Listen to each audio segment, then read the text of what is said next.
So the question got brought up if the city knew we were putting a wall there. The day that Ryan Campbell started digging the trench to put the block, and the block was across the street from me, so I think there was 8 to 10 pallets of blocks, and that's in the lot right south of me, which is where Sitzman's building right now. Okay, so all the block was there.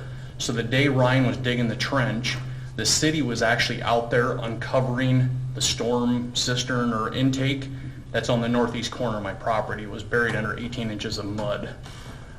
So when Ryan was starting it, there were city workers out there digging that off. The wall got built. They backfilled. They put the sprinklers in, put the sod in. We watered for 2 weeks. I got 3 mows in, so it'd probably been up for about a month. And then I get notice.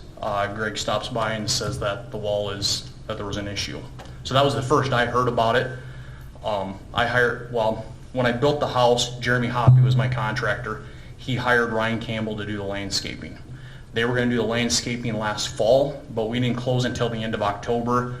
Talking to Jeremy Hoppy, he kind of recommended just wait until the spring, let the snow sit on the dirt, pack it down, because else you're going to get the waves through the dirt, which I completely was fine with that because there's no reason to put sod down, let it grow for 2 weeks, and then it die off because of the winter. So got notice from Greg, got the 14-day notice that I was violating the drainage easement. We got that all taken care of through Joel Voss, who I ended up hiring as an attorney, Jerry Steffens, talked to Wayne. We got everything figured out to solving this drainage issue because we're going to put another rain intake on the northwest corner of my property. We're going to tile it all the way to the existing one at me and Ryan's expense, so we're going to be paying for that tile to run through there. Ryan will do all the work. So we show up Monday, and like I said, I have the 14-day notice that I was cited under for violating the drainage easement. Monday morning we were good, and then I find out from Jason that now all of a sudden it's a utility easement. So I was never notified that until Monday morning. So this is completely new to me. I talked to my attorney, and I guess question for you is what's the definition of a structure in your city ordinance? Because the retaining wall you can bore underneath with utilities. We're actually going to put a drainage tile through there. It's a little over 2 foot from the property line, and like I said, we're putting a pipe through there already. And if it comes down to it where they decide that you guys decide you're going to run utilities in between our properties, which all the utilities are in the front of our property right now, then I guess I'd have to pay to move the wall, I guess is my thinking. I look at the fact of this was 4 weeks after everything was done, and I ended up spending, it was over $25,000 for that wall and all the dirt. And then I don't find out until after everything is done that I'm in violation. So, and I know it falls on Ryan Campbell, he should have checked, and I get that. So, but we're to the point now where it's there, and I'm just hoping and asking you guys to give me the easement so we don't have to move the wall. So, does anybody have any questions for me? Any questions for Kyle? So Kyle, you're not saying The dog does. The dog has a I question. second that. You'll second that one? Okay. That's Clark's You're dog. not saying you didn't know the easement was there and why you located it where you did. So we put the wall in there because I wanted a flat yard. So I had asked Ryan Campbell, I said, hey, this is what I want to do. And I guess let me back that story up. When we bought the lot, I hired Jeremy Hoppy to build the house and do all that. I told him, hey, can we put a landscaping amount in there in addition to sod and sprinklers and all that kind of stuff. But I want to put a retaining wall in the back because our backyard slopes fairly quickly to the north. And they said, I would like to have a flat yard. And Hoppy was like, yep, I'll get a hold of Ryan Campbell, we'll get it all figured out. So then they added X amount to what I was going to pay for the house. Well, then in the spring when Ryan Campbell comes out, we started looking at what he estimated and what really needed to be done. And I actually had to bump up the price by $10,000. My retaining wall block was not what was originally picked out. I actually increased the block because I wanted my neighbors, when they look at the house, not to be looking at just basic concrete color. So I increased my block by, I think, $5,000, because I could have put just a basic concrete block on there, because I don't see it.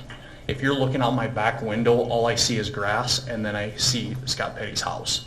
So I spent extra money to make that retaining wall look good, to increase what it looks like around the area. Does that kind of answer your question a little bit? So, Can you guys hear me at all? Yes. Yep. Dog too. Okay, I got a few questions first of all, and a couple of comments. A lot of what you guys are all saying is breaking up, so I apologize if I repeat or ask something that's already been covered by. Assuming Mr. Hawk is standing at the microphone. Is that correct? That's correct, Clark. Okay, Jason. First of all, who designed Schuster's? Was that Schlottfield that did the engineering and topography for Schuster's addition? No, that was PSS, so Dave Wilberding, I believe, did the surveying, and then... So has Dave Wilberding looked at Schlottfield and Steffen's resolution to this and said it fits how he laid out that addition? No, he hasn't.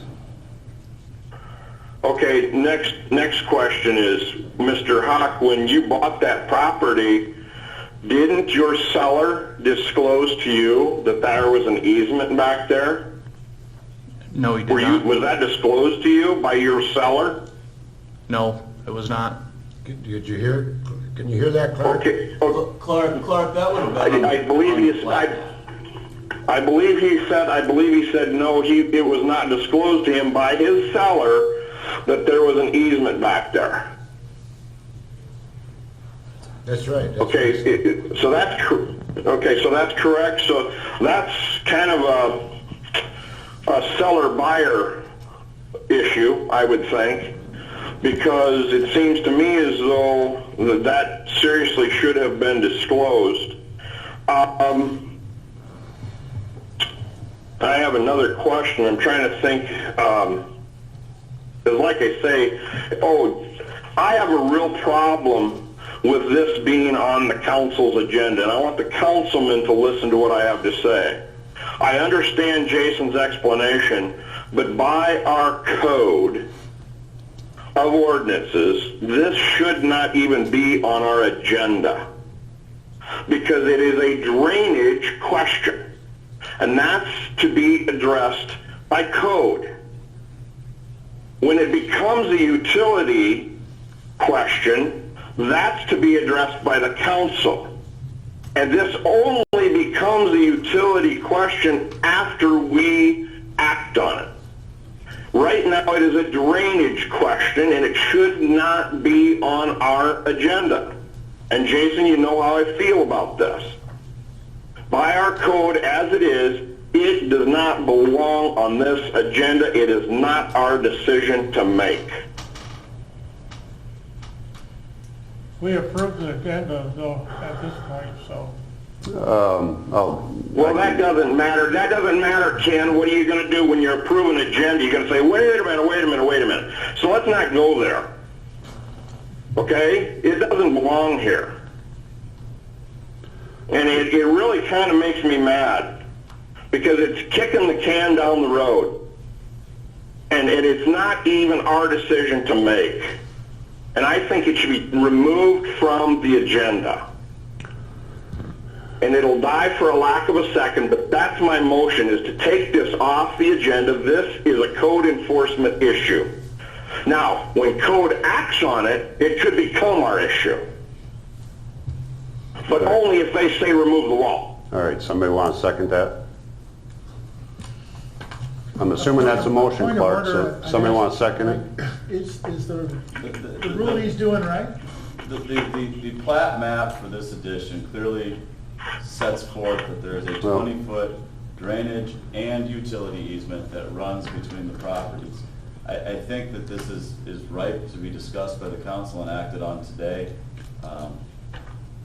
I think what Clark's getting at is the drainage is taken care of, and so then he wants Greg to say, you put a structure in a utility easement, and then we're back here 2 weeks from now because he disagrees with that letter. I think it needs to be discussed, and I think it can clearly be acted on today. Did you hear that, Clark? Yeah, I caught most of it, I think. Okay. Go ahead, Jason. Well, does somebody want to second it? I mean, because Mike just explained it. Yes, it's platted as both. And like I said in here, is it currently an active utility easement? No. Still Okay? Still So, utility easement. 2 sections in our code of ordinance, and that's what I'm making sure we follow, because do you want me to ignore the code of ordinance? I can do that too. I mean, so if we follow the code of ordinance, it gives a process for a violation or a change in a drainage easement. Okay? I explained we've gone through that process.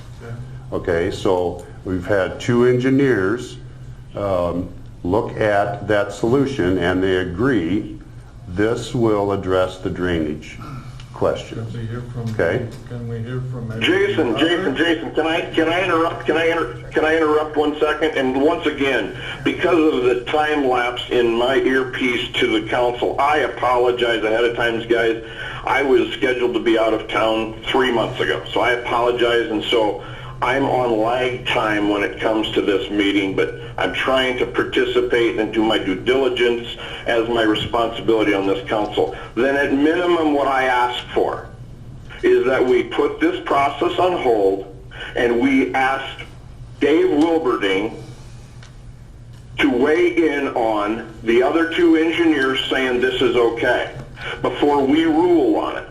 None of us sitting at this council are qualified, period, to rule on a drainage, if it's a good solution or a bad solution. None of us are.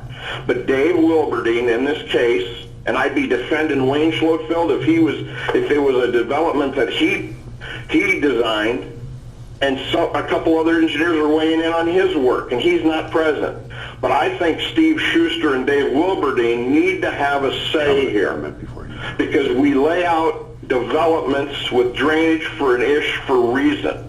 And I will cite, and everybody up at this council knows exactly what I'm talking about, down on Southwest 4th and whatever it is down in there in the 1500 block, we fought drainage issues from day one, as recently as a couple months ago, because when they mess with drainage, we have a problem. And I want the engineer that laid it out to weigh in. His voice, a neutral party, not hired by the city, not hired by the landowner. I think a neutral person would should have some say. So I'm not saying yay or nay to either, guys. I'm merely saying I don't think that we're doing justice to this by not consulting the very person who designed it, or for the development it was designed for. Because I want to avoid drainage problems we have down by the football field since I've been on the council, because it was messed with. So there's my 2 piece. I'll be quiet, and I will vote quietly, whoever makes a motion, however you want to go on this thing. But I say it be tabled at minimum for 2 weeks. Okay, just wait. Hold on, just wait. So, Wayne Schlofeld's here also, but Dave Wilberding, land surveyor, not an engineer. Okay, this subdivision, the plans for it got approved by the city engineer, Scott Langle. Not here to defend himself, not here to double check Clark. So Dave can give his comment, but he can give his comment, okay, yeah, it was changed, but we had 2 engineers. The engineer that approved it is not here. You'll never have a comment from him, okay? Okay. But That's legit. But we have two here that we consulted with to deal with the drainage. So I don't know what different we can do for that. Let's hear him first. Let's hear it. Wayne? Yeah, Clark, too, just remind yourself too, is that to the east of this easement, there is utilities in there. It's a storm sewer utility. So this easement is being occupied by utility, just not in the exact area we're talking about. So the utility, that is a utility and drainage easement because we have drainage, surface drainage plus a storm sewer utility underneath it. And yeah, looking at it, it's a very small area that drains to the site, Clark and everybody else. It's a very small contributing area to the property itself. And engineering wise, it's a very simple layout and design to accomplish this. Not only do we have Okay. only do we have the storm sewer, but we still have overflow capacity, so. But, and to the other point too, as Jason said, we worked very closely with Dave on numerous projects, and I know if Dave was asked that question, he would defer to me. But again, Scott approved it, and that's gonna get a hard time answering it. So to clarify things, in your opinion, you are speaking on behalf of the city. Correct. You are saying that the drainage issue is alleviated by the new design put forth by the landowner, Mr. Hawk. Correct. Okay. Can we hear from the neighbor then, just to make sure that he's okay with it? Scott? Well, Or not okay with it? I guess it all started when I wanted to build mine up too. So then I found out that it was against the covenant and didn't know what I was really gonna do since I just purchased the place. So I guess as far as... I'm not getting any of this. As far as Mr. I can't hear a thing. I can't hear a thing. Just a minute, Clark. Scott, could you speak a little louder? All right, as far as the planned drainage going through there, I don't think, I disagree with that.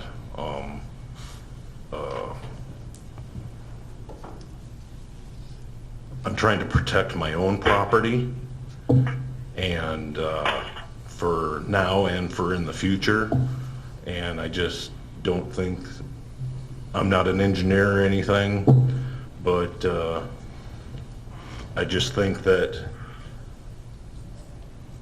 if he can do it, I can do it, any other neighbor could do it, and I'm just trying to protect any runoff on my property, whether it be little or a lot, so. So what if he did it, Wayne? What would be your answer to that from the city's perspective, that if he dumps in dirt and brings his yard up to the level? You're talking? Yeah. Okay. I'm just So- doing hypothetical Yep. there. So as you know, the face of the block Right. wall is 2 feet from the property line. Right. Because as original 20-foot easement, there is still, it's still got 12 feet of area for it to drain through. That's more than sufficient. If we were to have him do a parallel that we brought and remained only 4 foot between the two, I think then you may have some issues. Because now we're going from originally at 20, now we're at 12, two on the south, 10 on the north.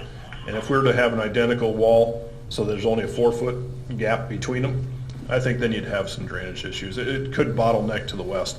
But again, the amount of water is such a small amount that it's not going to be a massive issue. I'm hearing you say that part. See, I'm hearing you say there's not a lot gonna be there in the first place. Right. In this, between these two houses. Right.